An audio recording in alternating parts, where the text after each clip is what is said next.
Mantap, Mas Eko. Good morning, ladies and gentlemen. Welcome to the final round of storytelling competition, online language competition, UPT Bahasa Universitas Mula Warman 2021. This final round will be held in 3 sessions. First is the final round for the secondary school or junior high school level. Second is the final round for the senior high school level. And the third is the final round for university level. Now, allow me to introduce the judges for the secondary junior high school level. First, we have Ibu Eka Pratiwi Sudirman, MPD. Second, we have Ibu Dr. Anda Hajah Nurhaidi, MED. And we have Ibu Ida Sulistiani, MPD. For the finalists, after this, you be put in the breakout room. The committee will call your name randomly to deliver your story. The time given for the finalists is 7 minutes to deliver the story. After that, there will be a question and answer session delivered by one of the judges to each finalist. And during the Q&A session, the finalists should not turn off the camera. After you're done with your turn and the Q&A, you may leave the meeting. Now for the finalists, do you have any question?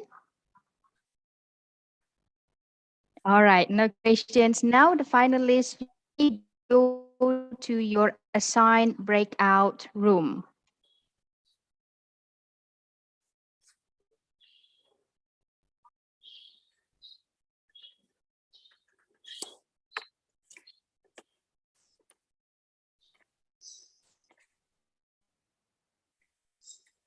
All right.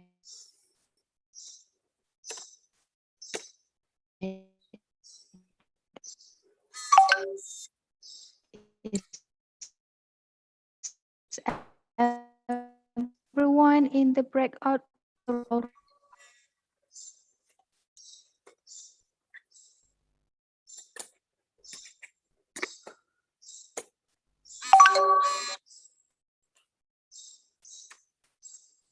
Mas Eko, bisa dengar saya, Mas Eko?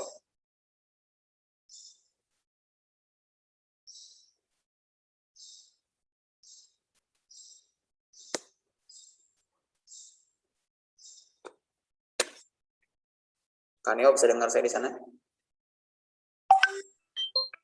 Ya, saya bisa dengar. Yang lain bagaimana? Can you hear me? Yes, all clear. Okay. Sorry, I think we have a minor inconvenience with the internet connection. All right. Give us a few minutes to fix this and we will proceed with the final round.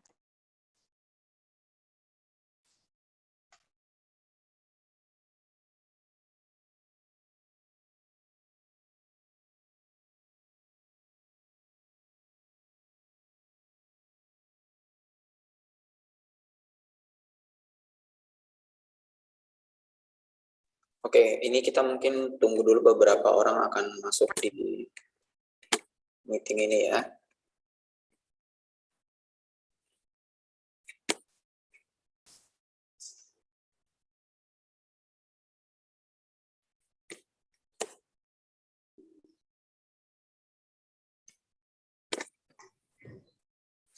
Yes, it's clear and loud.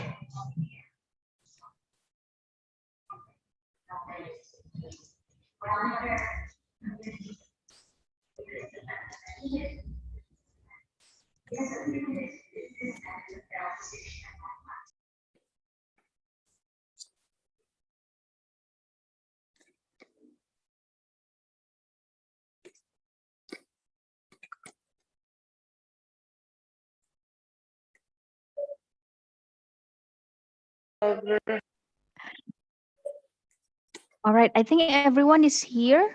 Now let me try to check. Akira, are you here?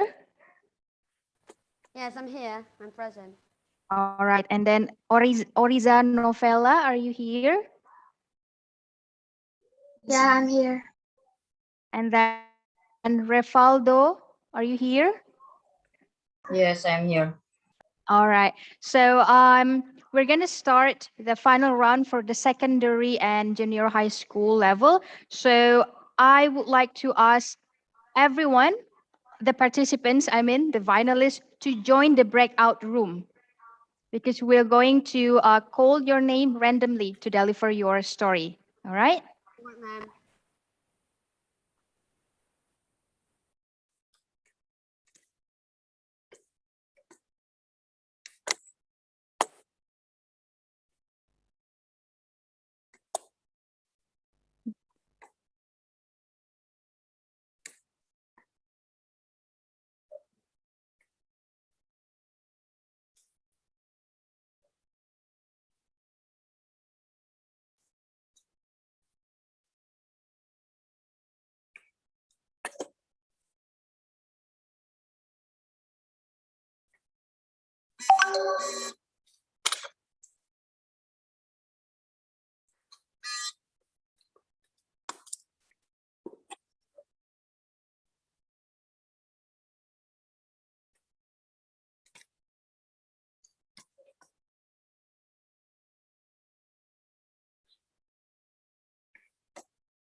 All right, we have the first participant, Akira Muhammad Riano from MTS Negeri Model Samarinda.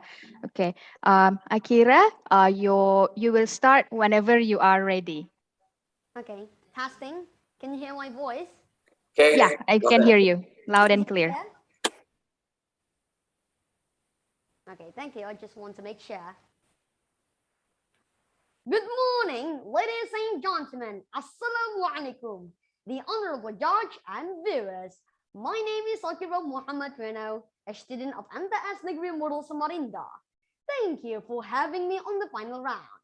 Now, please allow me to tell you a Japanese folk tale which is entitled The Crab and the Monkey.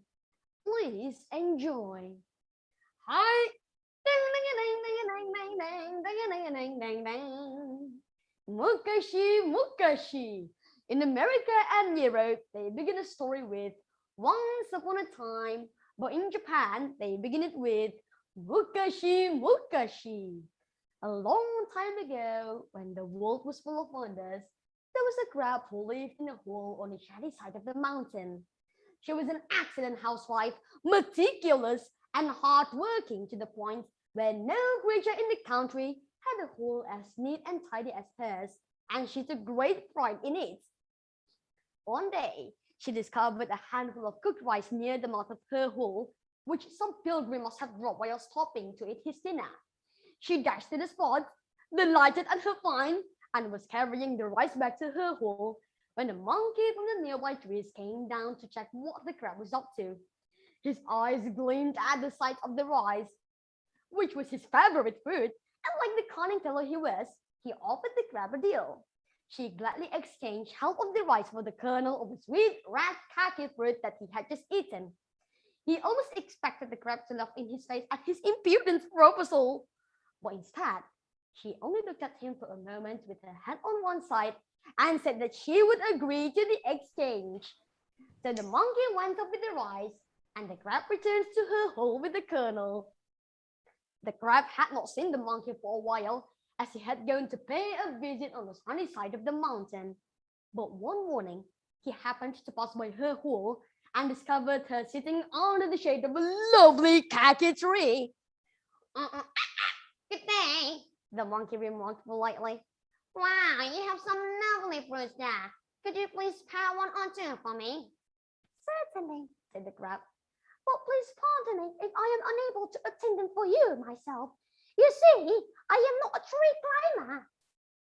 Do not apologize, said the monkey. Now that I have your permission, I can simply attend them by myself. So the crab agreed to let him go, as long as he promised to throw her half of the fruit down. Soon after, the monkey was swinging from branch to branch, devouring all the ripest cactus fruits and stuffing the others into his pockets. The poor crab was disappointed to realize that the few he handed down to her were either not ripe at all or even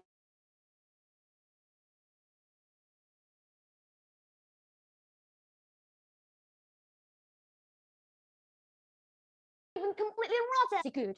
But the crab realized that scolding would not work, so she decided to try something clever. Sir Monkey, you are certainly a very good climber, but I am sure that you would never be able to flip one of your somersaults now that you have eaten so much, said the crab. The monkey was proud of his ability to perform better somersaults than any of his family, so he flipped 3 times on the bough on which he was perched, spilling all the lovely cactus fruits he had in his pocket. The crab picked them as quick as lightning and took a large number of them into her hole. But when she went up for another, the monkey jumped on her, doing, and treated her so badly that he left her for dead. He went his way after he had bitten onto his arm cut. The poor crab was fortunate that she had some pals who came to help her, or she would have died there right away. The wasp flew over to her and carried her back to bed and looked after her. Then he went to talk to a rice mortar and an egg that had fallen out of a nearby nest. We can't let our friend be harassed by a sly monkey. If he stays silent, the sly monkey will be more and more ruthless in our territory, said the wasp. Finally, they agreed that if the monkey returned to steal the rest of the fruit, as he was sure to do, they would punish him severely for what he had done to the crab. Then they made a plan. The rice mortar climbed up to the beam over the front door. The egg remained still on the ground. The wasp placed the water buckets in the corner, and the crab dug a deep hole on the ground, so deep that just the tips of her claws could be seen. Some time later, soon after everything was ready, it was true that the monkey came back. He jumped down from the trees and reached the crab's hole.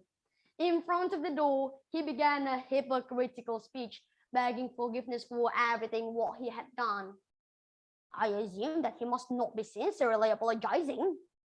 He waited for some sort of response, but none came. He listened, but nothing happened. He peeped, but saw no one. And then he decided to go inside. Meow. Crab, I come in peace, said the monkey. He peered about for the crab, but he could not see her. What is that? It looks like it is an egg. Surely the crab would not mind if I cook a grilled egg. So the monkey grasped the egg and tossed onto the fire. But the egg had shattered into 1,000 pieces in an instant, and the sharp shell had smacked him in his face and scratched him horribly. It hurts. In pain, he dashed to the buckets and knelt down to pour some water over his head. As he put out his hand up, the wasp stung him on the nose. The monkey shrieked and ran to the door. But as he passed through, attack! The rice mortar dropped himself and fell onto the monkey's head and also crushing his heart. Then he died. Well, not scamming people or you will die. Probably that was what this classic folktale was trying to convey to us. Never mind. However, after this incident, the crab lived happily for many years until she died peacefully under her own khaki tree. That was all my storytelling performance. I hope you have learned something worthwhile from the story. I am Akira. Wassalamualaikum.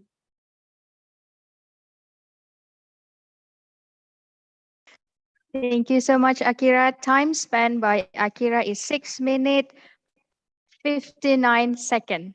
6 minutes 59 seconds. Now, I would like to invite the judges to ask a question to Akira.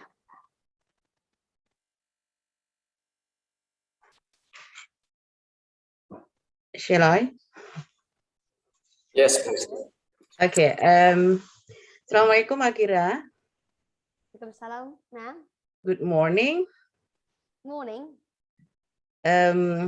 Were you excited to be the finalist for this wording?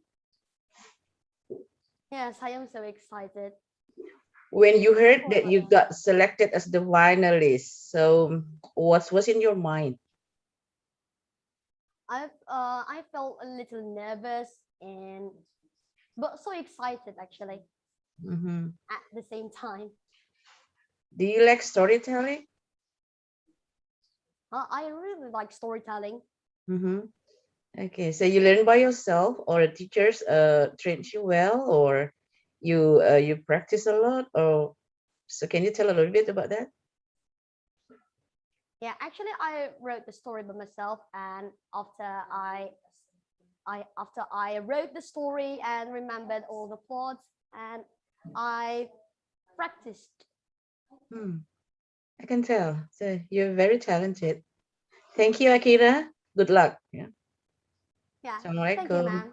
Thank you for your comments. Waalaikumsalam. Thank you, Akira, for the great performance. Now we would like to invite the next finalist. The next finalist is Oriza from MTS Negeri Model Samarinda.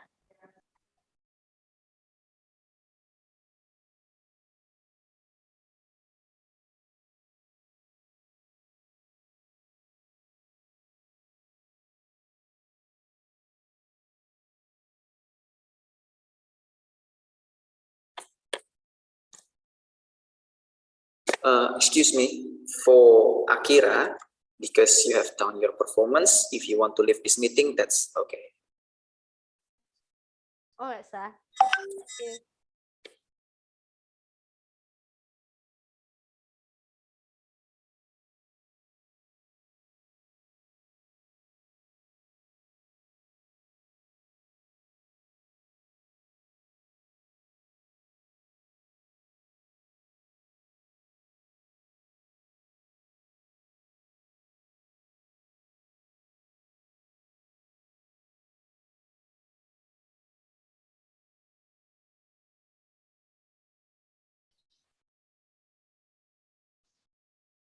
Oriza, can you hear me?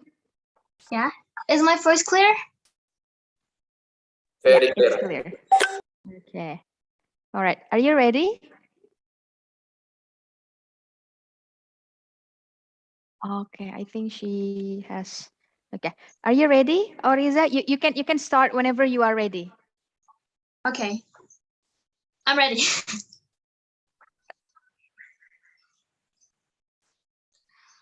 Hi everyone. Assalamualaikum warahmatullahi wabarakatuh. The honorable judges and all of the audiences.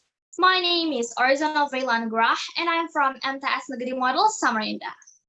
In this special opportunity, I would like to deliver a Mongolian folk tale entitled The Golden Pitcher. Long time ago in Mongolia, there lived an emperor who was very vain. More than anything else, he loved to stare at his reflection in the mirror. But one day, he saw something that really puzzled him. There was gray hair on his head. Alarmed, he sent for his royal advisor. "I have mouse hair on my head," he said. "Nonsense," said the advisor. "You just have gray hair, as many people do when they get older. You'll be seeing more and more of it whenever you look in your mirror."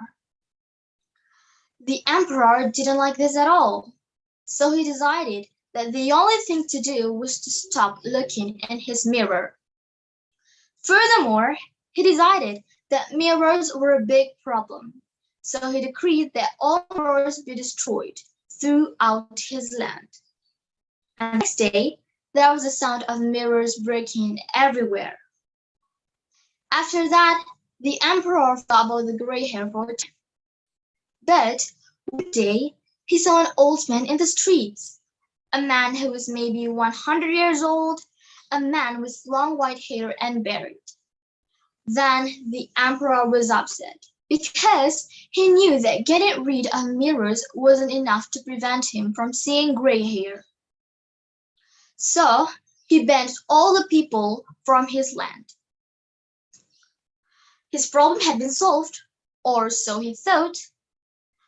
There was one young woman in his land that didn't want her grandfather to live.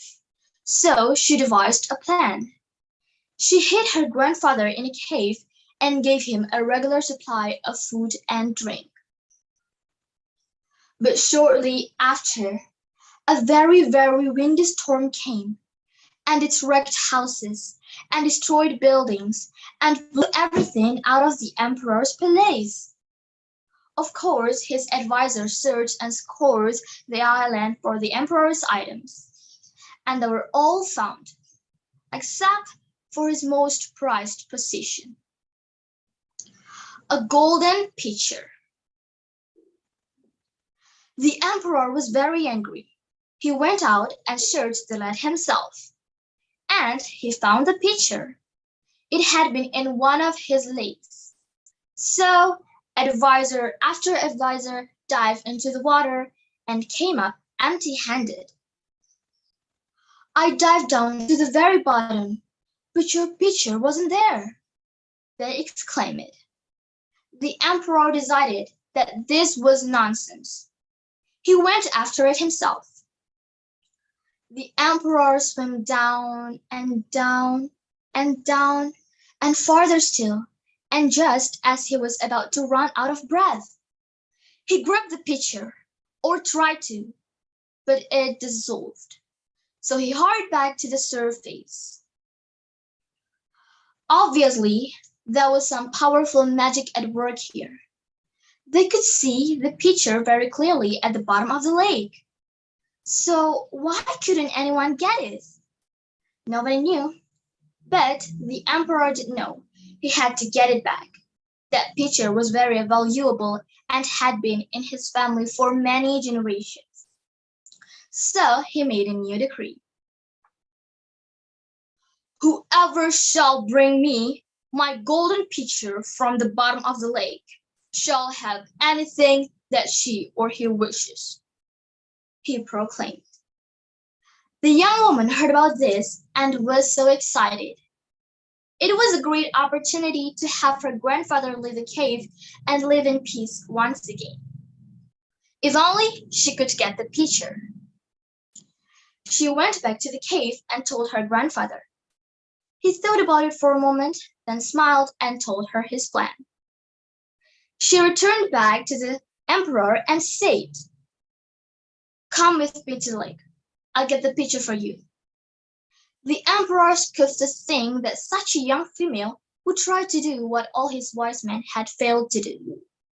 But he thought it might be entertaining to watch, so he went along with her. But when they got to the lake, she didn't dive into the water. Instead, she began climbing the tree. And that's where she found the pitcher. Everyone else had seen its only reflection in the water. The emperor was delighted. "What wish do you wish to have granted?" he asked her. "I wish to have all the gray-haired people come back and live with us," she answered. The emperor knew that he was bidden, so he granted her request.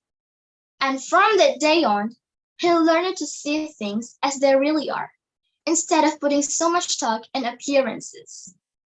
And he lived to be a very wise old emperor indeed, with lots of gray hair on his head. And Here is where the story ends. So that's the story from me for today. I hope you guys enjoyed the story and thank you for your very kind attention. Wassalamualaikum warahmatullahi wabarakatuh. Bye bye.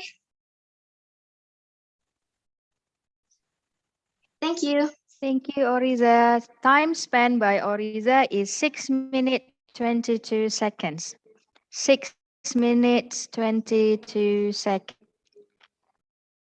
Now I would like to invite the judge May I? to ask the question to Oriza. Ibu Eka. Thank you for the opportunity. Hi, Oriza. Hello. Hi. How are you feeling today? I'm great. Yeah, congrats. You have made it to big three. My question is, who is your favorite character in this story? Maybe the young woman because he's strong, smart, and confident. Okay. How old were you when you start doing storytelling? I think it's when I'm 10 years old or 11 years old. Do you enjoy it? I really enjoy it. Okay, yeah. One more question for you, Oriza. Among all of the stories, why do you choose this one, the golden picture? Because I think the story is funny and a bit hilarious. Okay, thank you for your answer. I think that's all from me. Thank you. Yeah. Once again, thank you to Oriza and also Ibu Eka. Now I would like to invite the next participant. The next finalist. The next finalist is Revaldo Putra Wahyudi from SMPN 1 Balikpapan. All right, Revaldo, are you here? Yes, I'm here. All right. You can start whenever you are ready, Revaldo. Hello, everybody. Good morning. My name is Revaldo Prawahyudi. I am from Junior High School 1, Balikpapan. I would like to tell about a story. It is The Sun and the Moon. Now, listen to me. Once upon a time, there lived a poor woman with her son and daughter. She did chores for others' family for a living. One day, she went to work for a rich man's party and got some rice cake there. My children must be hungry, sighed the woman, hurrying home. On the way home, she meets a... Does anyone know who she meets? Does anyone know? She meets a big tiger! Wow! Give me a piece of rice cake, then I will not eat you, sighed the tiger. The woman gave a piece of rice cake to the tiger, but the tiger kept following the woman. Wow! Wow! Give me a piece of rice cake, then I won't eat you. Wow! Repeat the tiger. The woman gave another piece of rice cake to the tiger. The tiger kept asking for more rice cake. Then she gave away all the rice cake to the tiger. Now she has no more rice cake. So the tiger ate her. Yum, yum, yum. Now the tiger put on her clothes and went to her house. He pretended to be the children's mom. Toc, toc, toc. Toc, toc, toc. Open the door, dude. Open the door. You are not my mom. Your voice is too harsh. Her voice is soft. Sighed the brother. Oh, is it? I have a cold. Yes, I have a cold. Sighed the tiger. Then show me your hand. Sighed the sister. The tiger showed his hands to them. Your hands are too hairy and dark. Her hands are white, sighed the brother. The tiger covered his hands with flour. Then he showed his white hand to the children. And then the children opened the door. The tiger entered saying, I will make dinner. Wait here. And then the brother saw the tiger's tail. It's not mom. It's a tiger. Sighed the brother. What should we do? What should we do? Sighed the sister. We have run away from here. Sighed the brother. And then the children ran out of the house and climbed up the tree. How did you climb up the tree? Sighed the tiger. We used an axe, sighed the brother. The tiger made small cuts on the tree with an axe. He went up to the tree. And then the children were frightened. So they prayed to God.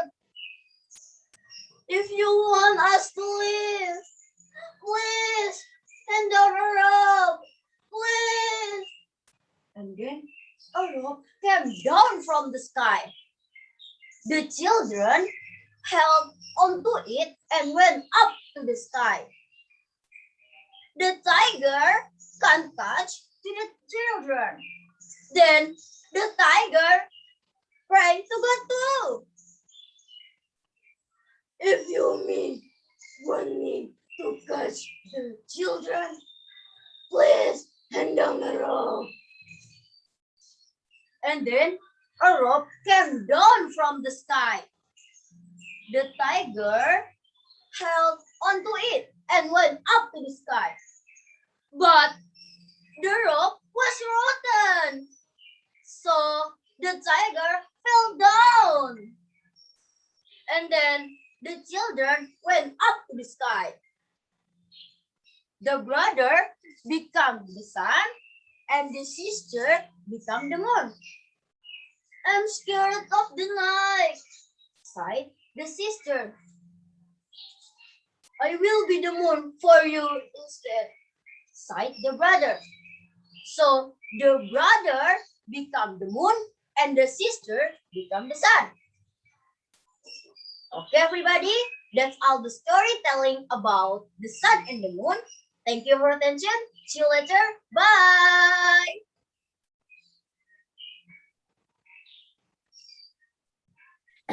Thank you, Refaldo. Time spent by Refaldo is 6 minutes and 4 seconds. 6 minutes and 4 seconds. Now, I would like to invite Ibu Ida. Hi, Revaldo. Nice to meet you. And then I want to congratulate because you are already in the big three, sorry. Well, this is a very interesting story. And I think after reading and I also tell the story, what actually the good thing or the moral story that you get from the story from the The moral message is don't write what you can't show or don't agree what you can't moment. Okay, good. Well, when I see your costume, it seems that you are well prepared for this story, yeah? Because you wear the Korean costume. And as you know that Korean culture now becomes spread out around the world and also in Indonesia. As a, young teenager, do you also interested in Korean culture? Korean Korea. Yeah, like No. well, many teenager they really like Korean. Sometimes they not only singing, they also dress like Korean people. No. Oh, you don't like it? Yeah. Okay. Okay. Thank you, Revaldo. Yeah. Once again, thank you to Revaldo and to Ibu Ida. Okay. With the performance of Revaldo, that conclude the final round of storytelling competition, online language competition UPT Bahasa Universitas Mula Warman 2021. Now, who will be the winner? And then the next session, the final round for senior high school level will begin shortly after this. And for the participants, you may log out from the Zoom.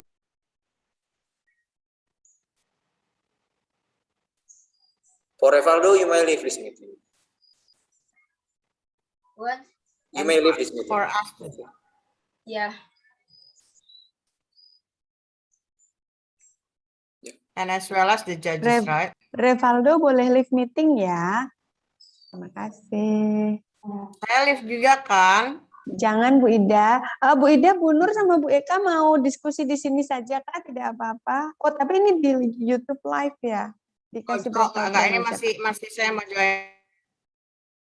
Okay, so I think that Ms. Neo or Mr. Eko will provide a breakout room for 3 of you to actually discuss for the assessment and everything. Yeah, but then if you cannot conclude the score today, that's okay. We will still give you time until I think tomorrow. Yeah, that's okay, Ibu. But then we will still provide you the breakout room. Thank you so much.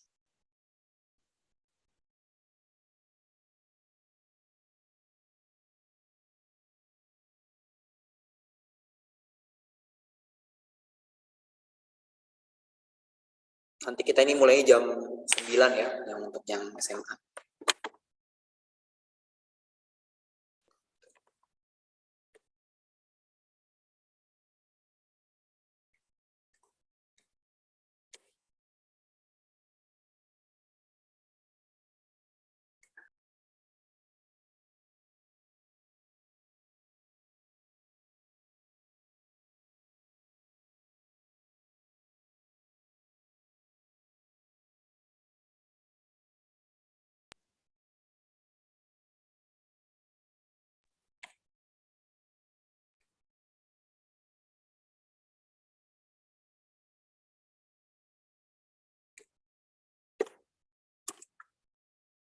Mas Eko bisa dengar saya di sana, Mas Eko? Atau Miss Neo mungkin?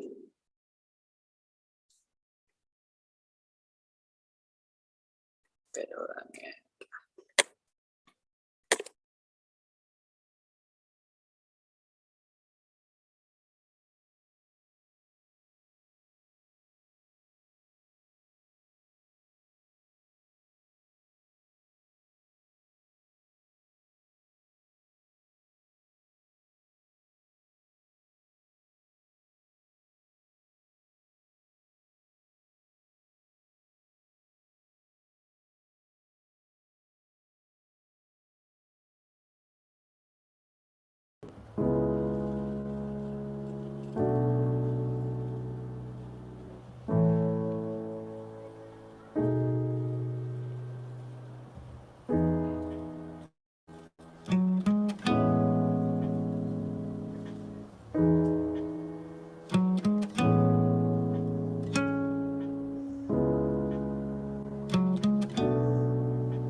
The final round of high school storytelling, yeah, will be start at 9 a.m. So stay tuned.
simpati or our deepest sympathy. Jadi kalau ucapan yang sedih langsung bawa itu memberikan simpati kita ketika temannya berduka, atau prihatin ketika temannya sakit juga akan memberikan ucapan selamat. Nah ini pas sekali Mbak Risma tadi kan sakit.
Good morning, Miss Oscar and also Bu Ida. So we're going to start the final round at 9.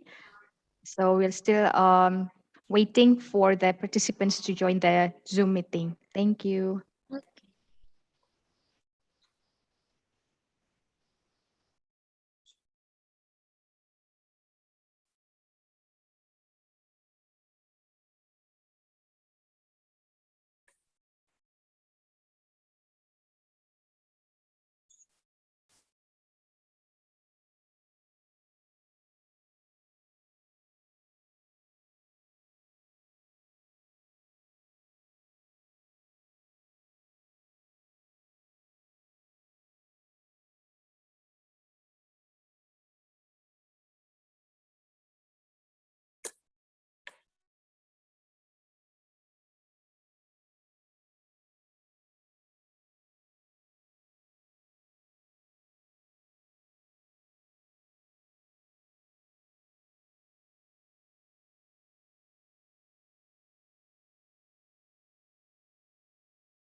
Miss Neo, I think we can start now because all juries are here.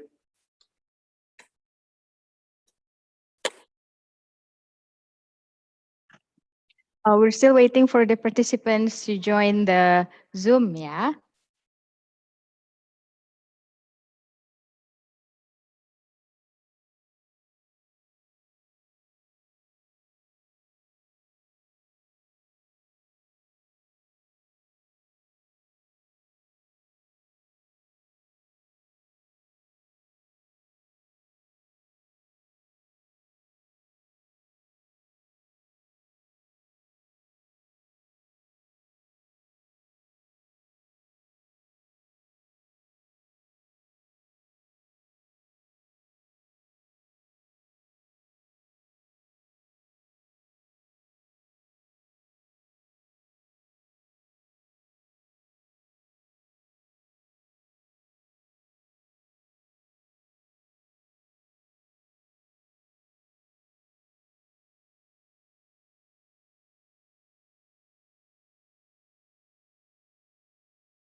Good morning, ladies and gentlemen. Welcome to the final round of storytelling competition, online language competition UPT Bahasa Universitas Mula Roman 2021. This is the final round for senior high school level. Now, allow me to introduce the judges for the high school level. First, we have Ibu Dr. Anda Ida Wardani, MPD. Second, we have Ibu Sektalonir Oskarini Wati Bakti, SPD, MPD. And the third, we have Ibu Arianti, MPD. And for the finalists, after this, you will be put in the breakout room. The committee will call your name randomly to deliver your story. The time given for the finalists is 7 minutes to deliver the story. After that, there will be a question and answer session delivered by one of the judges to each finalist. And during the Q&A session, the finalists should not turn off the camera. And after you're done with your turn and the Q&A, you may leave the Zoom meeting. Now for the finalists, do you have any question?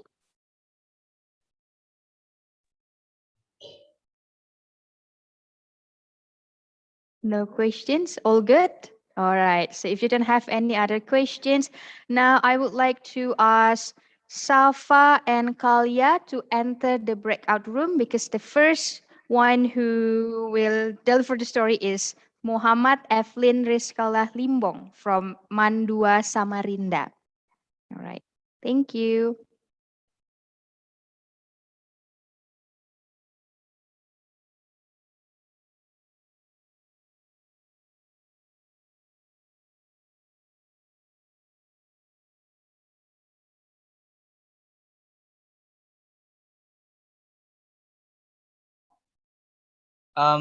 Hello, Miss. Was it Yes. who is going first? It will be you, Evelyn, Oh yeah. from Sorry. Mandua, Samarinda. I thought it was someone else. Hello, guys. I'm going to put you on the spotlight and you can start whenever you are ready. Yeah, Evelyn? Is my sound loud and clear over here? Yeah. You guys. How about the judges? Okay. Then let us start. Assalamualaikum warahmatullahi wabarakatuh. Good morning, honorable judges, and good morning, wonderful audience. We meet again in this beautiful final round. Oh, in case of you who don't know who I am, which is very, very unlikely, let me introduce myself. My name is Muhammad Eklin Rizkalah Limbong, and I am from Madrasah Alia Negeri 2 Samarinda. It's a pleasure to meet you all. Now, for today, I would like to bring you a story that originated in Brunei Darussalam. It is called Nahkoda Manis. So, ladies and gentlemen, without any further ado, let's get right into the story. Once upon a time, there was a widow who lived in the village of Kampong Air. Her name was Dang Ambon. She had a son who she loved very much called Manis. Although they were not rich, they lived happily. When Manis was a little boy, Dang Ambon used to sing this soothing lullaby to him.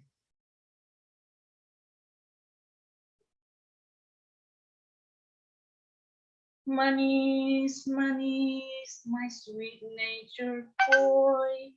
Manis, Manis, devoted and kind. Manis, Manis, my sweet-natured boy. Manis, Manis, truly a mother's pride. When Manis grew older, he wanted to travel the high seas as a merchant. He wanted to become rich. As a loving mother, Dang Ambon knew she would miss him terribly. But because her love was so strong, she allowed him to go. She wanted Manis to live the happiest life. Many years have passed. Manis never gave any news about his health and whereabouts to his mother. Dang Ambon was very sad and lonely. To console herself, she sang her lullaby every day. Dang Ambon kept herself busy by helping the poor people. She gave whatever she could until she herself became poor. Despite her now sad situation, she still sang her lullaby every day, hoping that her son will come back.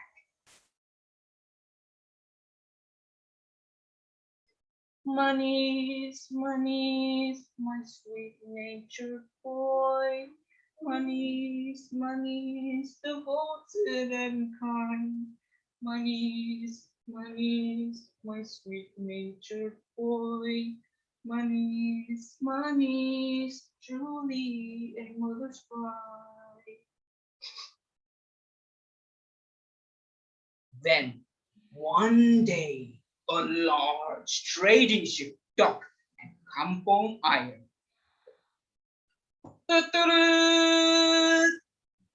There was a rumor that the owner of the ship was Manis. Excited, Dang Ambon paddled her small boat towards the big ship. She couldn't wait to be reunited with her beloved son. Turns out the rumors were true.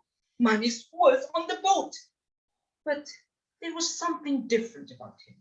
He was no longer the poor, ordinary son Dang Ambon used to know. Now, he is the super rich captain of the ship itself. All the crewmates on the ship called him Nakoda Manis because of that.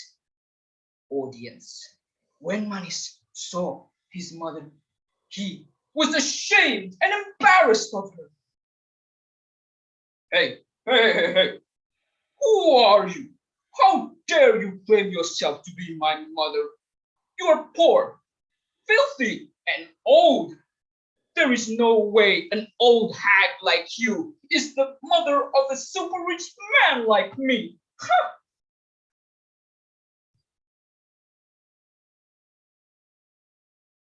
Oh, Dang Ambon was heartbroken. Audience, how could her beloved son say such bad things to her? Manis, how dare you say those cruel words to me? Why wouldn't you admit that I'm your mother? I miss you so much. I shouldn't have let you go traveling in the first place. I curse that ship full of riches, riches that had taken my son's love away from me, she cried. Suddenly, the sound of thunder roared the sky. Lightning flashed repeatedly throughout the land. A heavy thunderstorm had arrived, bringing terrible anger and hatred towards Nakoda Manis. When the storm cleared away, Nakoda Manis' ship was gone, and in its place was a huge rock in the sea. Nowadays, this rock is known as Jong Batu. The end. Audience, what a sad and tragic story. It was truly heartbreaking, wasn't it? Well, I guess in most stories, riches do make people forget about their families, the ones that have raised them to be who they are right now. So, ladies and gentlemen, I think that is all from me for today. Thank you so much for your kind attention, and I hope you all enjoyed my performance. Wassalamualaikum warahmatullahi wabarakatuh. Waalaikumsalam warahmatullahi wabarakatuh. Thank you, Evelyn. Time spent by Evelyn is 6 minutes and 58 seconds.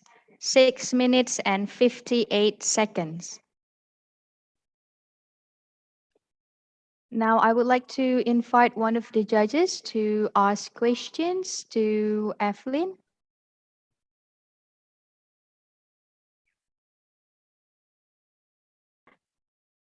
I would like to ask Miss Arianti. Okay. Hello, Evelyn. Hello, Miss. Yes. So one question for me, based on the story, what's actually the saddest moment based on the story you told us just now? Well, for me, I think the saddest moments in the story, there are two parts. The one where Manis left her mother to go traveling to be a merchant, and the next one is the one where he didn't admit his mother when he became super rich as the captain of his ship. He forgot about his mother because of how rich he was, and he was embarrassed and ashamed of her. Thank you. Very good. Very well. All right, thank you to Miss Arianti and also to Evelyn. Next, I would like to invite the next participant from SMA Islam Bunga Bangsa. Please welcome Kalia Natriswa Putri Kinanti.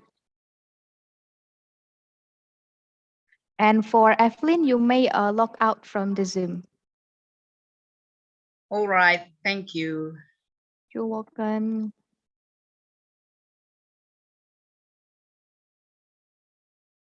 All right, Kalia, are you there? Yeah, yes. All right. Wait. Is my Okay. internet connection stable? Because I'm in my grandma house actually. I see. All right. Are you comfortable with your position right now? Wait. I think yes, I'm comfortable with this. All right. You can start whenever you are ready. Wait. Okay. Countdown from 3 and then I will start. Oh, it's up to you. You can start whenever you are ready. Okay. Oh, sorry. Oh, hey there! We met again! Yay! And guess what? I'm going to tell you guys another story. But don't worry, the story will be very different from the last time. In case you forgot my name, let me introduce myself first. Assalamualaikum, fellas. Hello and good morning, everyone. My name is Kalia Kinansi, and I'm from Bunga Bangsa Islamic High School, Samarinda. Today, on this sunny day, I'm going to tell you guys a story that you might have never heard before. Can you guys guess what the story is? Let me tell you a clue. It's from South Korea, and there's a tiger inside of the story. Can you guys guess it? Yay, you are correct today. I'm going to tell you guys the story of the sun and the moon from South Korea. Sit back and relax. Without any further ado, let's begin. Once upon a time, there lived a poor woman living with her son and daughter. She did chores for others' families for a living. On one fateful day, she went for a work for an enrichment party and she got some rice cakes in there. Of course, she was very happy and glad because she knows that her children must be very hungry. So she hurriedly went home.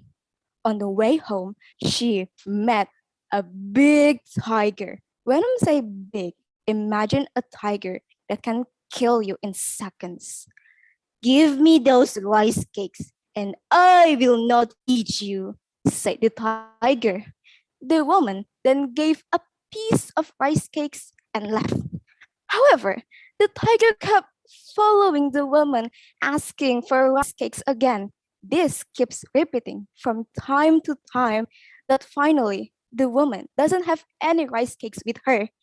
And guys, I want to ask you, did you know what happens next? Did the tiger left the woman, or the woman run away from the tiger? Well, unfortunately, the tiger ate her. Then the tiger put on her clothes and go to her house. He pretended to be the children's mom. Arrived at there, the tiger knocked at the door. Open the door, dear, said the tiger. Well, yep, the children, of course. They were so confused with its voice. What? You're not my mom. Your voice is too hoarse. Her voice is soft, said the brother. I have a cold. Yes, yes, Mom have a cold, said the tiger. Then show me your hands, said the sister. The tiger then showed his hands. The children did not believe it because the tiger's hands are too hairy and dark.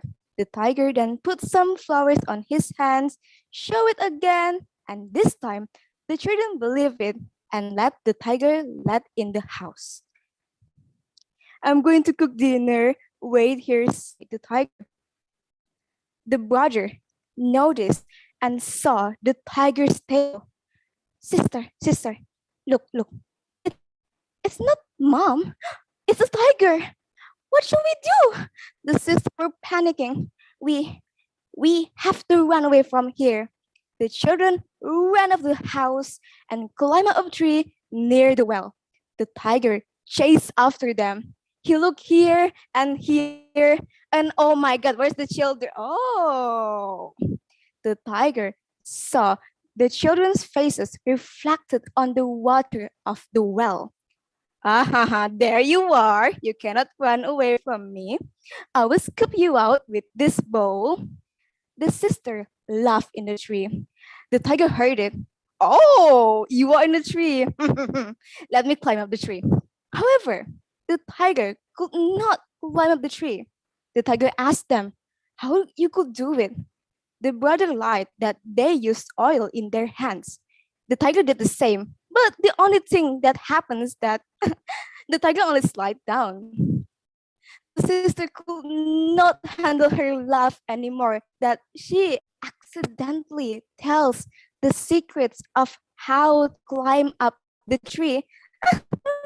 Oh my God, look at the stupid Mr. Tiger. I mean, he could use an axe. Hearing that, the tiger made small cuts on the tree with an axe and climbed up the tree. Now, finally, the tiger could climb up the and eat the children. The children were frightened.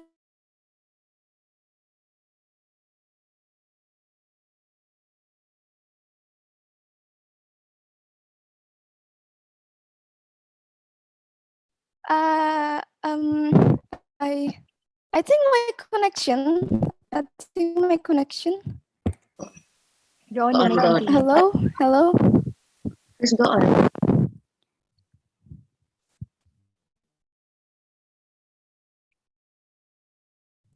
Talia, are you there? You may continue. Is my voice clear? Yeah. Okay. Oh, next. The children were fighting, of course. They prayed to the God.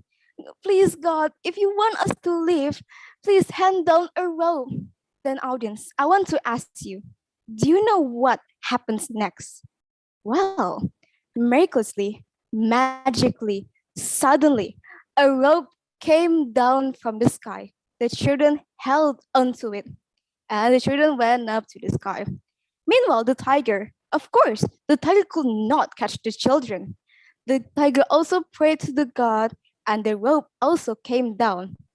The tiger held onto it, but this time, the rope was rotten, so the tiger fell down. Now, how about the children? The children, they went up to the sky. The brother becomes the sun, and the sister becomes the moon. Wait, no, I'm just kidding. I'm scared of the night, said the sister. Well, I'll become the moon for you instead. So the siblings switch out their roles. The brother becomes the moon, and the sister becomes the sun. The end. Well. That was an interesting story, right? However, we have already reached our time, so thank you guys for your valuable attention. And if there's any tiny, squibbly mistakes, I'm truly sorry. See you guys in another time. Stay safe. Wassalamualaikum warahmatullahi wabarakatuh. See ya. Thank you, Thank you, Kalia. Okay. So now I would like to invite the one of the judges to give the question. I would like to ask Ibu Ida. And then time spent by Kalia is 6 minutes 59 seconds. 6 minutes 59 seconds.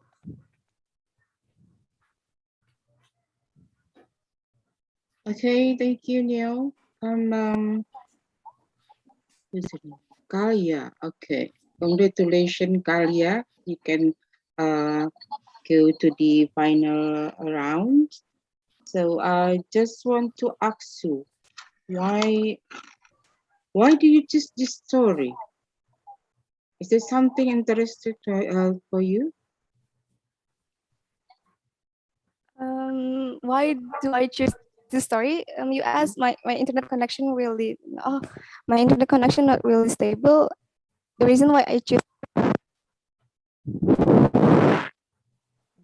because like in real life I also have my sister. We both sometimes can argue and fighting. However, like at the end we always stick together if there's any problems, and this story really represents how me and my sister, like we always work together if there's any problems that comes on us.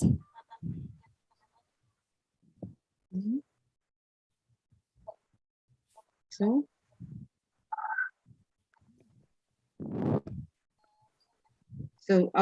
do you think that this story can teach you and your sister? I think yes, because like it teach us about like how important our siblingshood, like sisterhood. We cannot always argue, we cannot always like fighting forever. Sometimes we have to stick together to solve a problem like this story. Okay, thank you very much. Yes. Neil? Thank you, Miss. Thank you, You're Kalia, welcome. and also thank you, Ibu Ida. Now I would like to invite the next finalist.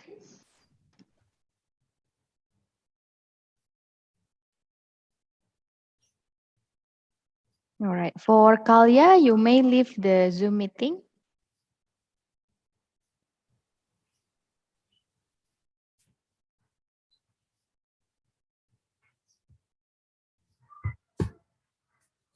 The next finalist is Syafa Akila Rahman from Man Insan Cendekia Pasir.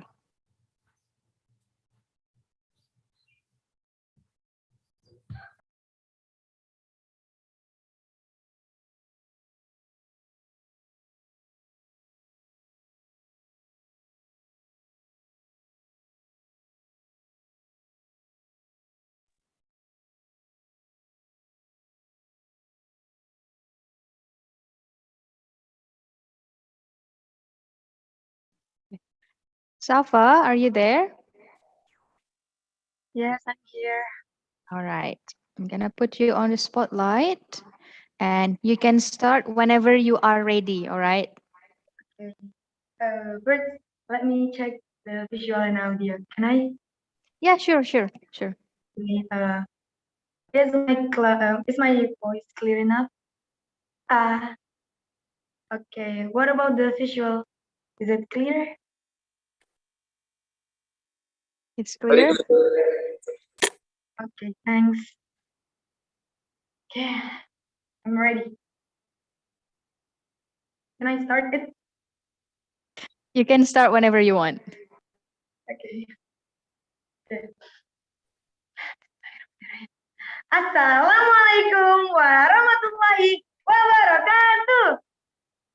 Hi everyone, my name is Safa Gilarachuman and I am from Manintan Cendekia Pasir. So, today I want to tell you a story with the title The Sun and the Moon. Sound interesting, right? Okay, without any further ado, let's start the story with once upon a time, there lived a poor woman with her son and daughter. She did chores for other families for a living. One day, she went home from work and got some rice cake from there. But on the way home, she met a big tiger. Roar! Give me a piece of rice cake, and I will not eat you. Roar! Said the tiger. So the woman gave a piece of rice cake to the tiger. But the tiger kept following her. Roar! Give me a piece of rice cake, then I will not eat you. Roar! The woman gave another. But tiger kept asking for more and more until the woman has run out of all the rice cakes. So the tiger ate her. Now the tiger put on her clothes and went to her house. He pretended to be her and said, knock, knock, knock. Open the door, dear. It's mommy, said the tiger. Hmm? You are not my mom. Your voice too hoarse. Her voice is calm, said the brother. Oh, is it? It's because I have cold, said the tiger. Then show me your hands, said the sister. So the tiger showed his hand to them. But the brother said, "Hmm, you're not my mom. Your hands are too hairy and dark. Her hands are white," said the brother. So the tiger covered his hand with fur and showed his white hand to them. They believed it and opened the door. The tiger come in and said, I will make a dinner. Wait here. But the brothers realized there is something wrong. He saw a tiger's tail on his mom's body. My sister, it's not our mom. It's a tiger. Let's get from here, said the brother. So the children run out of the house and they climb up a tree near the well. The tiger looking for them here and there until the tiger saw the children's reflection on the water inside the well. Roar! You are inside the well. Then I will scoop you with this bowl, said the tiger. The sister in the tree laughed at the tiger. Roar! You are in the tree, said the tiger. Then the tiger tried to climb up, but he couldn't. Roar! How did you climb up there? Asked the tiger. "Hmm, we use an oil," said the brother. And then the tiger put some oil on his hand and tried to climb up, but he only slid down. And then, laughing at the tiger, the sister told the secret of how to climb up. You could use an axe, said the sister. So the tiger made small cuts under the tree with an axe and toop, toop, toop. He could climb up. The children was afraid. So they prayed to God, oh God, please, if you want us to leave, please send us a rope, please. Ask the children to God. Suddenly, shoo, a rope came down from the sky. The children held on onto it and went up to the sky. Wait, what about the tiger? The tiger could not catch the children. So he also prayed to God, oh God, if you want me to catch them, please send me a rope. And then another rope came down from the sky. The tiger held onto it and went up to the sky. But the rope was dropped. The tiger fell down. And finally, the children went up to the sky. The brother became the sun, and the sister became the moon. But I'm scared of the night. It's the sister. Don't worry, I will be the moon for you instead, said the brother to his sister. So they switched position. The brother became the moon, and the sister became the sun. The end. Okay, that's my performance. Thank you for your kind attention. I hope you enjoy it. And goodbye. Wassalamualaikum warahmatullahi wabarakatuh. Thank you for the performance, Safa. Now I would like to ask Miss Oscar to ask the question to Safa. And time spent by Safa is 6 minutes 59 seconds. 6 minutes 59 seconds. Hi, Safa. Hi, ma'am, Oscar. Okay. Safa, what can you learn from this story? Thank you for the question. I would like to answer.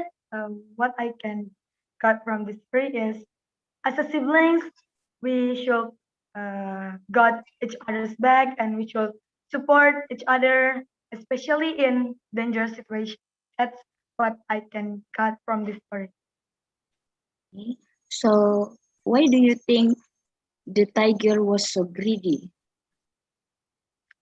Because he had eaten their mother, and then he want to eat the children. Yes, because his was so like, I think he's so bad. Like he asked all the rice cakes, but he kept asking for more and more until the woman has run out of all the rice cakes. But he still eat the woman, and then he also wants to eat her child. Like, oh my God, I think he's so good. So we can learn that we are not able being greedy too, yeah, from this story. Yes, ma'am. All right, thank you, Safa. Yeah, thank you, Miss Ma'am Oscar. Thank you once again to Safa and Miss Oscar. Now, with the performance of Safa, that conclude the final round of the storytelling competition, the high school level. Now, the judges will go to their breakout room to discuss who will be the winner. All right, so the judges, you may go to the breakout room, and for Safa, you may log out from the Zoom. Thank you. Okay. Thank you, Kak. Let me see.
Welcome Pak Bibit.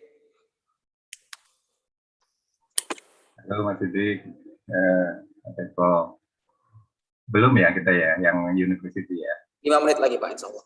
Ya, 7 menit. Oke, aku setting ini dulu ya. Siap Pak. Virtual background-nya. Selamat pagi Pak Bibit. Good morning. Oh, I see. I think that the committee will send that to your. Dirimu bersinar sekali sih. Ini giginya saja Pak yang bersinar. Oke lah, aku tak setting ini dulu. Biar bola pilatesku nggak kelihatan.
Welcome Ibu Wening.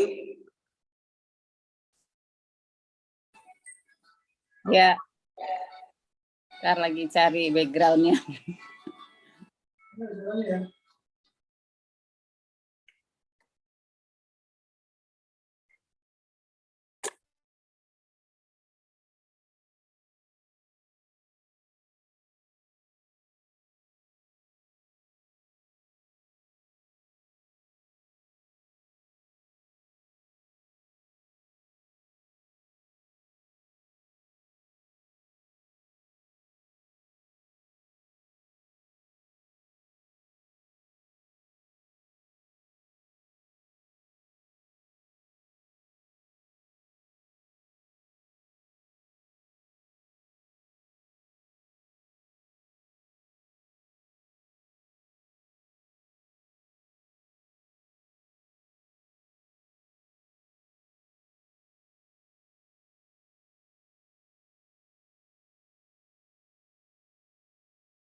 Baik, untuk kepada seluruh finalis yang sudah di sini, mohon menuliskan nama, fakultas, dan juga universitasnya. Ya, sebelum kita mulai, mohon dituliskan nama, fakultas, dan universitasnya. Thank you.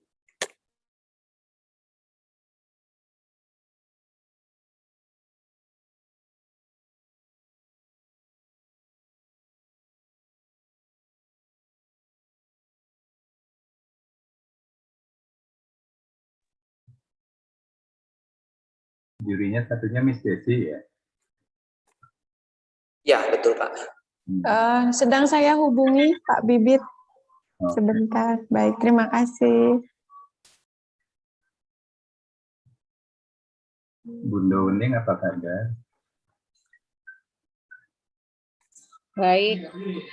Lagi rame ini cucu-cucu di sini. Asik. Kumpul bocah. Kumpul bocah. Ya.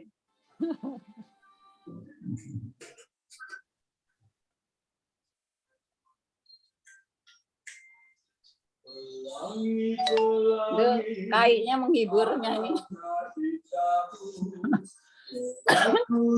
Saya mute.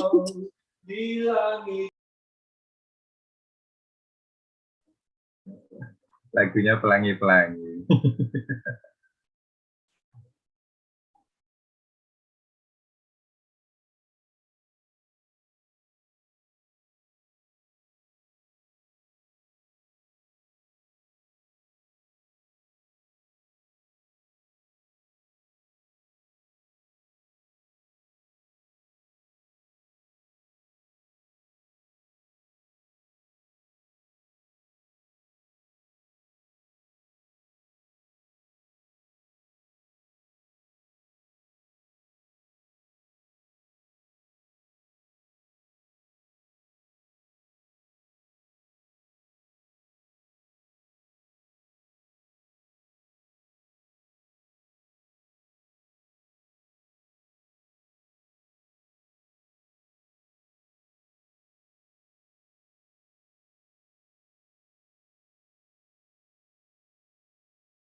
Welcome Ibu Desi. Oke, good. Ya, maaf terlambat. Halo Bundong. Membelah diri jadi 4 ini. Waduh.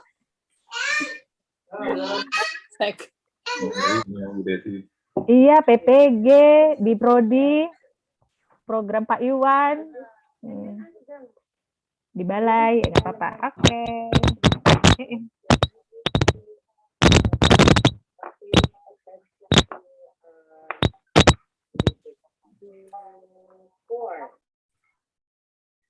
Can we start now, guys? Okay, well, Assalamualaikum warahmatullahi wabarakatuh. Good morning, everyone. Good morning, ladies and gentlemen. Now we will start again the online English-Japanese language competition 2021 for the storytelling today. And now we are in the last sessions of our storytelling. Now we will start for university category. And before we do that, I would like to introduce our judges here. First, we have Ibu Dr. Wening Tias Parama Iswari M.Ed. And then we have Ibu Dr. Desi Rusmawati MA. and we have Bapak Dr. Bibit Suhatmadi, MPD. Yeah.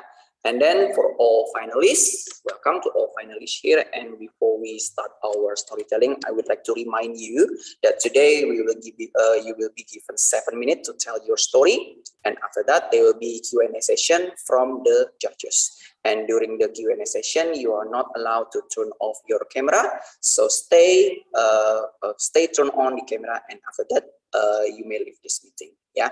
Okay. And now we would like to move the participants, the finalists, to the breakout room, and we will call your name randomly. So prepare yourself. Okay.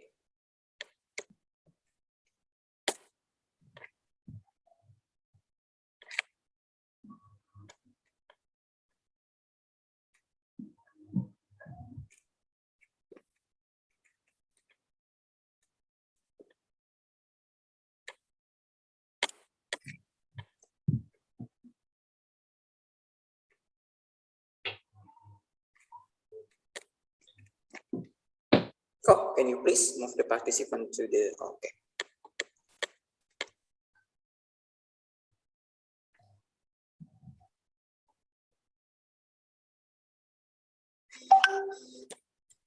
Okay, without further ado, I think we can start now. Well, I would like to call the first finalist for this round, Siti Nurmasyitah.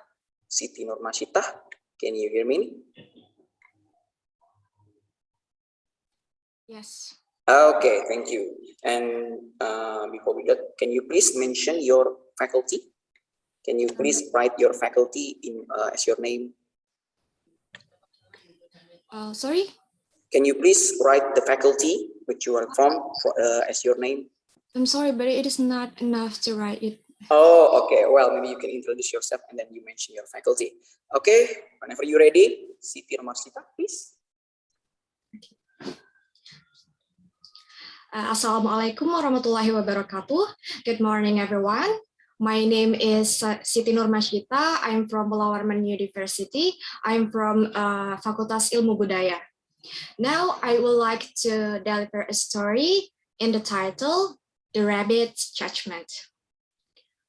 A long, long ago, when the plants and animals talk, the tiger fell into the deep pit while roaming through the forest in search of food.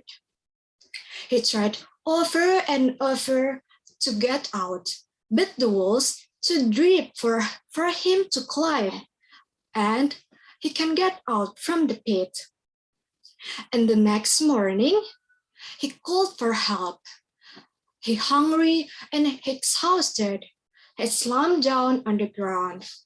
He was thinking that he was doomed to die in the pit. And then he heard footsteps. Help! Help! Cried the tiger. Oh, a tiger, said the man, peering over the side of the pit.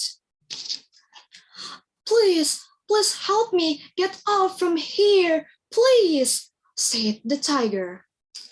The man felt sorry for the tiger, but he was afraid for being eaten. I'm sorry, I would like to help you, but the thought what might happen make me refuse. I'm sorry. No, no, don't think of that. Please get me out of here. I promise I won't hurt you, said the quiet tiger. And the man began walking down the path.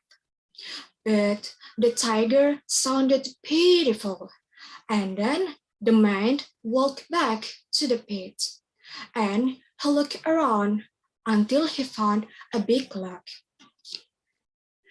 Here, climb up this, said the man, lowering the log into the pit. And then the tiger climbed up the log and face to face with the man. His mouth watered, and his mouth was watered. Hey, wait, didn't you promise not to hurt me? Is this your idea of gratefulness? Is this the way you repay a kindness? Oh, what do I care about the promise when I'm starving? I haven't eaten for days. The man cried and said, "Oh, wait, please. Let us the pine tree whether you can eat me or not." And the tiger explained everything to the pine tree. And then the pine tree said, what men know about the gratefulness? Why your kind take our leaves and limbs to make fires to heat your homes and cook for your food? Don't give another thought, tiger. Satisfy your hunger. And then the tiger said, "What do you think of that?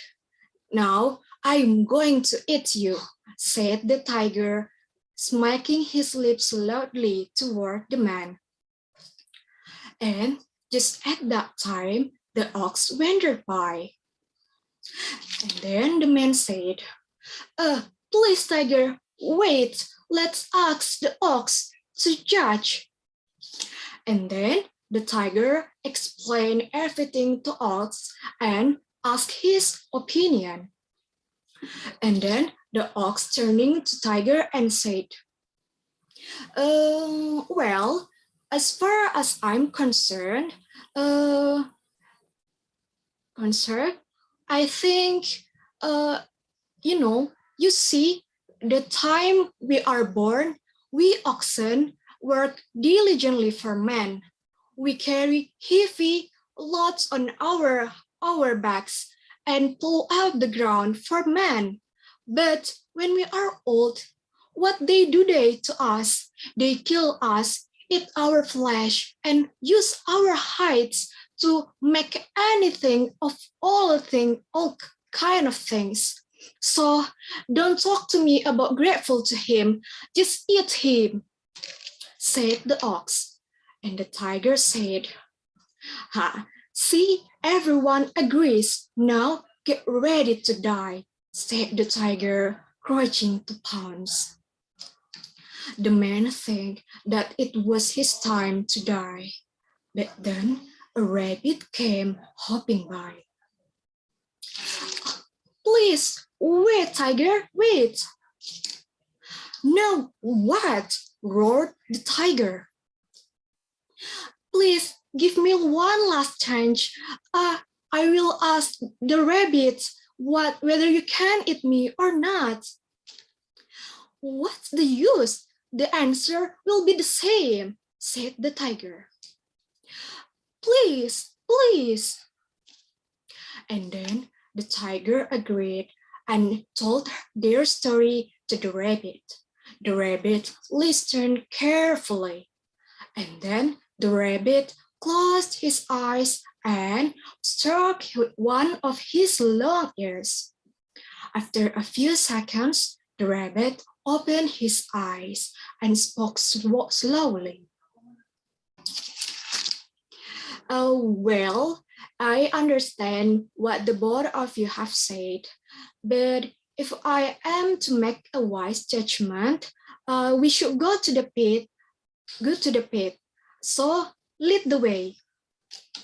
And then the tiger and the man led the rabbit to the pit, and the rabbit looking down into the pit. "So it certainly is deep. So you say that you were there down there and you were standing here? Let's see. Now get into position you were at that time, so I can make a judgment," said rabbit to the man and to the tiger. And then, without giving second thought, the tiger jumped down into the pit, and the man peered over the side of the pit.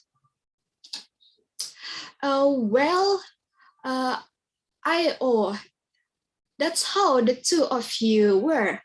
I know the tiger had fallen into the pit, and the man heard his cries of help, and the man helped him out of the pit.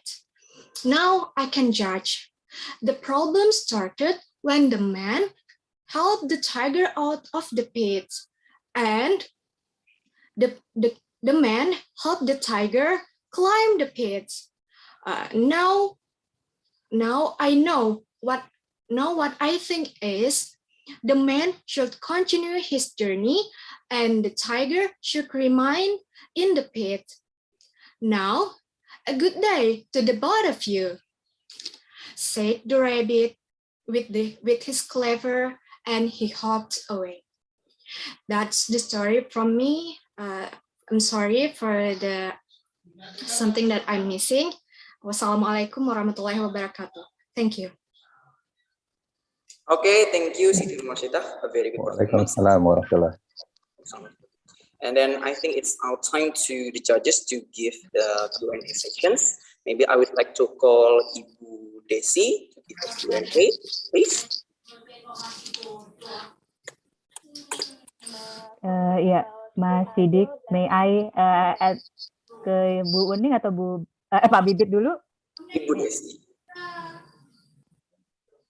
Halo. Ibu Desi first, please.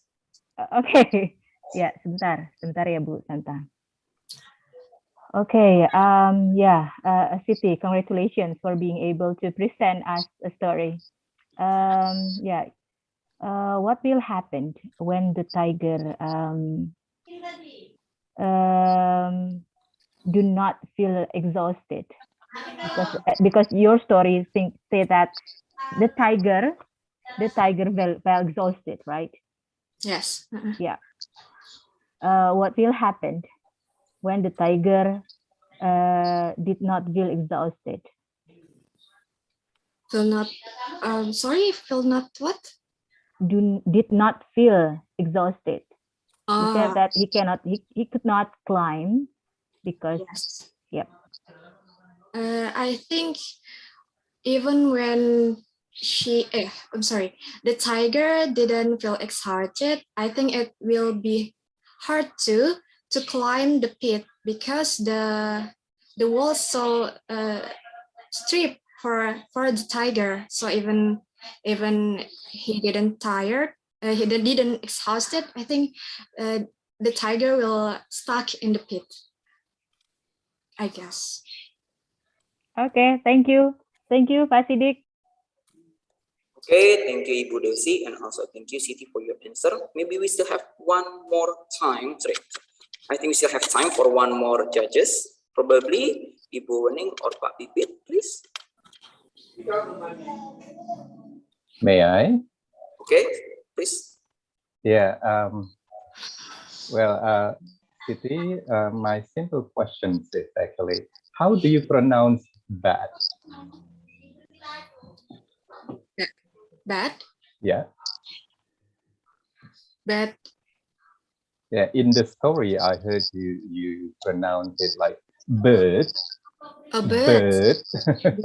Oh is yeah. Is that bird or bird? Bat. But you pronounce it bird. Bird. Bird. Okay. Yeah. Okay. Fine. Okay. That's about your pronunciation actually. And then the story. When you tell a story, Siti. Okay. Can you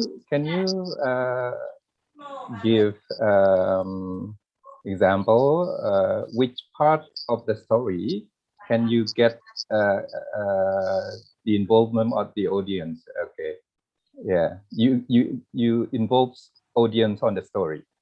Okay. I'm sorry. Do you follow me? Sorry. Do you follow me? Okay. How would you involve your audience in the story?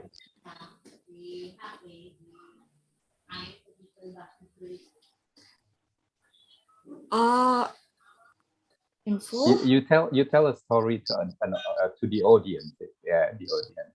And how would you involve them in the story?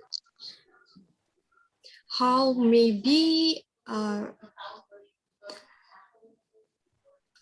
or make the audience understand, or what? I'm sorry.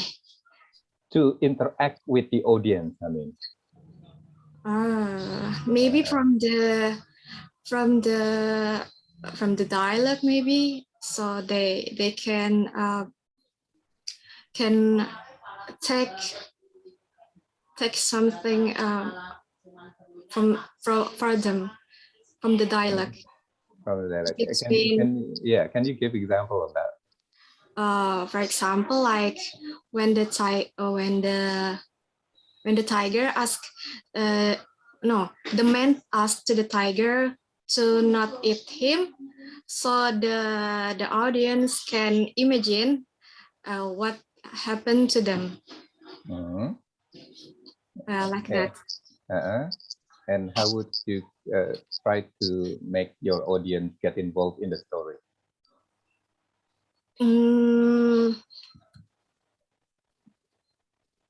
I'm sorry, I can got it. You cannot catch what I mean, yeah. Okay. Let's say when the tiger fell into the pit, yeah. Fell into the pit, is that right? Yeah, the part where the story, the tiger fell into the pit, and you might try to get the interaction from your audience by asking the audience the questions. Okay, audience, you know what happened with the tiger? Okay, like that, yeah. Okay, so it is not only one direction. Okay, you can get your audience interaction with getting interaction with the story there. Yeah. All right. One more question. Okay. Can you look at me? Can you look at the judge? Where is the judge? Where is the judges here? Maybe I look at the church and maybe the camera, like. Yeah. So you are in the Zoom room now. Okay. Where would you like to see so you get eye contact with the audience? Yeah. What? Sorry? From my view, okay, you're not looking at the audience actually. I'm not sure with Bu Ning and Bu Desi. Okay. Maybe because my camera position, I think my camera in here, so I maybe look like. Yeah, take a look at your camera. This? Yeah, that's it. Okay. Try to talk. Okay. Look at the camera. Yeah. And talk. Talk. Speak. Speak about what? Sorry. Let's say tell the story, a bit about the story. Okay. Long ago. Look at the camera. Look at the camera. Long ago, when the tiger. That's the eye contact. Yeah. Okay. Right. Okay. You don't have the eye contact all the time when telling the story. Okay. Thank you very much, Siti. Thank you. That's all from me. Thank you, sir. Okay, thank you, Pak Bibit, and also thank you, Siti, for your answers. And Siti, this is the end of your sessions. You may leave this. Thank you. Okay, so we move to the next finalist. I would like to call Alia Natasha Zahrani. Yeah, please.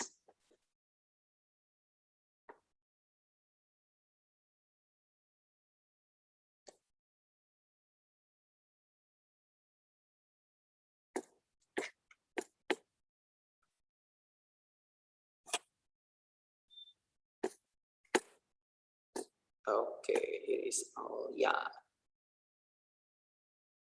Okay, welcome, Alia. And before you start your story, please don't forget to mention which faculty you are from, and you can start whenever you're ready.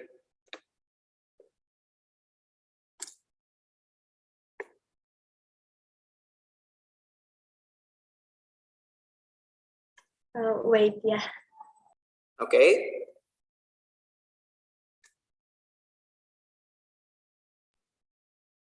Okay. Assalamualaikum warahmatullahi wabarakatuh. Good morning, judges. I'm Alia Natasha Zahrani from Mula Warman University, Faculty of Ilmu Budaya, Alter. Yes. So today I will tell you a story about Salman and Rustam. Salman was a strong and mighty man. He was as large as a hill, as powerful as giant, and a terrible tyrant. He lived in one corner of the world, but his fame spread over all the earth. He had a horse of lightning, and his arms were as strong as iron. He assaulted men in their peaceful habitations and took their tribute.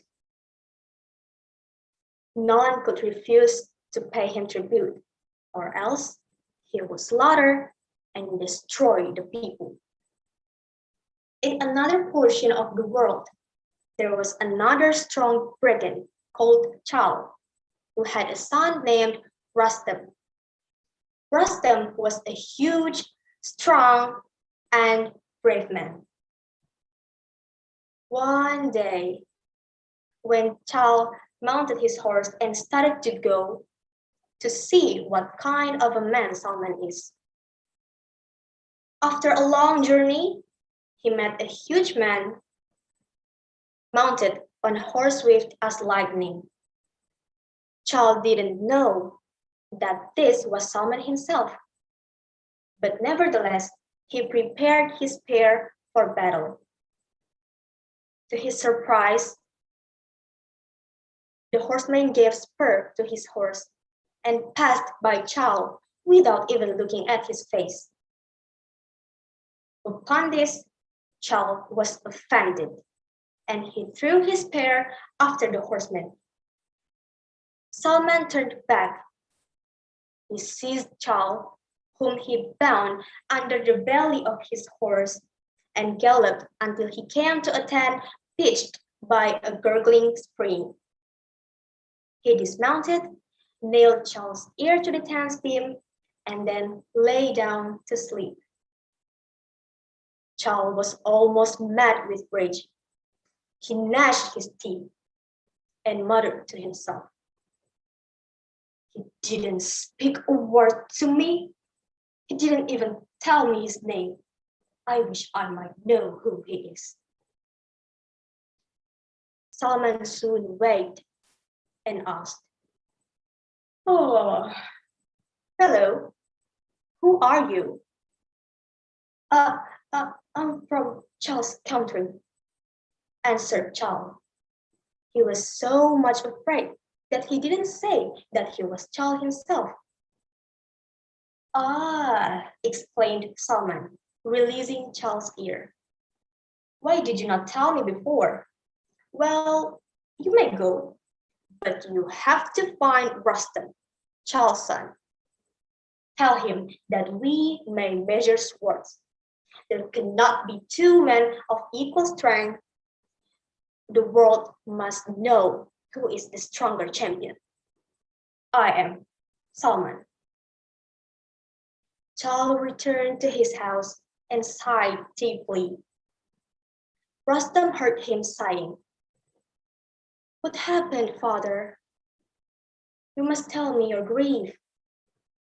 Charles told him of his meeting with Salman and the latter's challenge to Rustam. Rustam then took with him his cousin, Faijan, and both disguised themselves, assuming the habit of pilgrims. Rustam kissed his white-hoofed horse on both eyes and said to his father, "Don't worry, father. When I'm in trouble, my horse will know it. He will come and find me." Faijan, who accompanied Rustam on his journey, was far from being a common mortal. He had a wonderful voice. If he cried in the east, his voice would be heard in the west. After traveling for a long time, Rustam and Vaidin came to a city and encamped upon a meadow outside the town. Rustam was sleeping when Vaidin heard a terrible uproar in the city and went there to inquire the cause of the trouble. Some of the people were running like chased deer. Some were tearing their hair, and all were weeping and wailing. Why? What is the matter? Asked Vaidin. Salman has come, demanding 7 years tribute that is in arrears, the people answered. Soon they collected the amount, but the question now arose, by whom they should send the tribute, because Salman will take away the man who sent the tribute and kill him. Give it to me, I will take it, said Vaidin. Soon Rustam heard Vaidin's real voice in his sleep. Help, Rustam! Someone is carrying me away! Rustam got up and learned from the people what had happened. His horse came running and stood before him. He immediately jumped on the back of his horse, which galloped away and soon reached Salman's tent. Can you guess what's next? Yes. Then and there took place a duel, the most terrible that has ever been recorded in the history of the world. Bows and arrows, spears and swords were cut into pieces. Finally, they came one another, seized each other, and both were entangled in each other's hair. Up to the present time, they haven't yet conquered one another, but are still struggling. Now and then, they pull and shake each other so violently that the earth quakes. And that's what we called an earthquake. And Vaidin's voice is still heard deeply from afar. That's the end of the story. Thank you.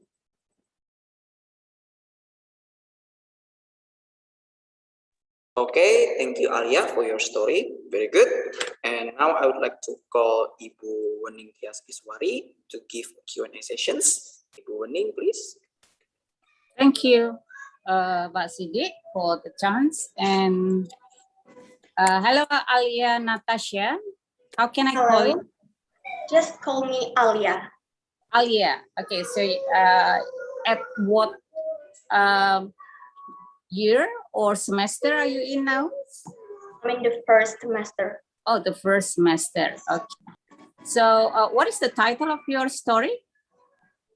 The title is Salman and Rustam. Why do you choose this story to be told at this occasion? Because I find it, the story is short, so I can deliver it easier. What other considerations do you have? I mean, the content of the story itself. What can we learn from the story? Because when we tell story, of course, we want the audience to learn from what we are telling, from our story. So I think it's not only about the time or about the length of the story. So I mean, when you select the story, of course, you also see the value or so what make the story interesting? I choose the story because I kind of familiar with the story, and the value of the story is, as a person, as a human, we don't have to be what do you say? We don't have to wait. I forgot the word. I mean, we don't have to be a sombong person. Sombong. Yeah. We don't have to feel like we are the strongest in this world. No, because we're just a human being. We're just an ordinary person. That's the value that I learned from the story. Which character is your favorite from the story? Actually, I don't have any favorite character, but if you want me to choose, I will choose Rustam. Why? Because he is a brave man. Just because he is a brave man. So the story took place in a certain setting. So perhaps when you tell the story, you also visualize the setting where it happened. Yeah. Could you describe the how did you visualize the context or the story that took place, perhaps it in the past, or yeah, so tell us the setting of the story. So I imagine the story, the what is it? The background of the story is from the kingdom era, kingdom era, and of course it's from the past. And Armenian is ASEAN country, so I imagine is more like what is it? Like, I'm sorry, I don't know. Just at the point is, I just imagine it. The story background is in the kingdom era. That's it.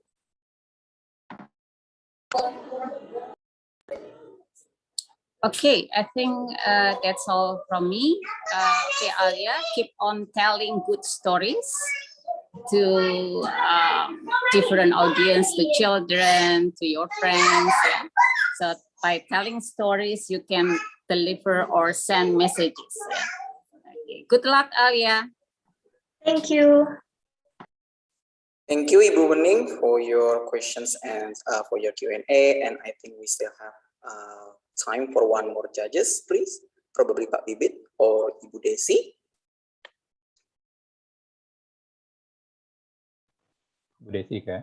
No. Pak Bibit maybe, Okay. or Bu Desi. It's up to you. Or maybe two of you, that's okay. Let it be me. Let it be me. Okay, Alia, yeah,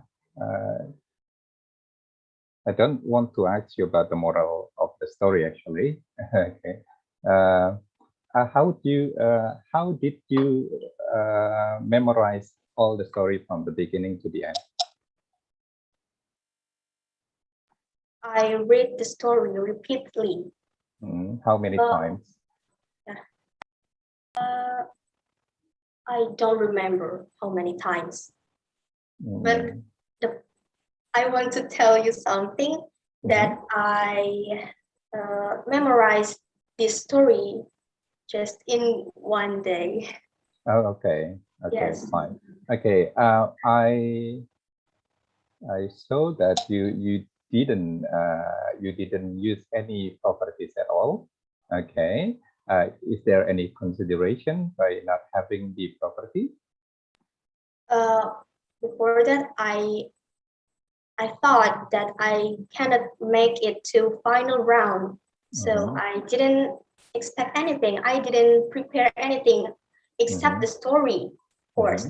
So when the judges announced that I'm part of the finalists, I'm so shocked. And of course, I immediately memorized the story. That means yesterday.